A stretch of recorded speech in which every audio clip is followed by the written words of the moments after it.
বাংলায় সবচেয়ে বড় শিব মন্দির তৈরির জন্য মিলেছে জমি। 17 একর জমিতে তৈরি হবে মহাকাল মন্দির। এর জন্য তৈরি হয়ে গেছে ট্রাস্ট।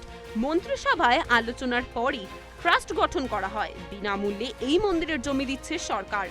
আজ সোমবার প্রশাসনিক কাজে উত্তরবঙ্গ পৌঁছেছেন মুখ্যমন্ত্রী মমতা বন্দ্যোপাধ্যায়। উত্তরকন্যায় সাংবাদিক সম্মেলন থেকে একথা জানান তিনি। দার্জিলিংয়ের মহাকাল মন্দিরের পুরোহিত, মদনমোহন মন্দিরের পুরোহিত এবং জলপাইগুড়ির জলপেশ মন্দিরের পুরোহিত সহ অন্যান্যরা খুব শীঘ্রই ট্রাস্ট কাজ শুরু করবে। মুখ্যমন্ত্রী জানান, কাছাকাছি একটি কনভেনশন সেন্টারও তৈরি করা হবে। অক্টোবরে উত্তরবঙ্গ থেকে বাংলার সবচেয়ে বড় মহাকাল মন্দির প্রতিষ্ঠার কথা ঘোষণা করেছিলেন মুখ্যমন্ত্রী। এছাড়াও তৈরি করা হবে ইকো পার্কের ঠিক উল্টো দিকের জমিতেই দুর্গা অঙ্গন। আসন্ন বিধানসভা নির্বাচনের আগে এই মন্দির প্রতিষ্ঠা হিন্দু ভোট টানতে মাস্টার স্ট্রোক বলে মনে করছেন অনেকেই।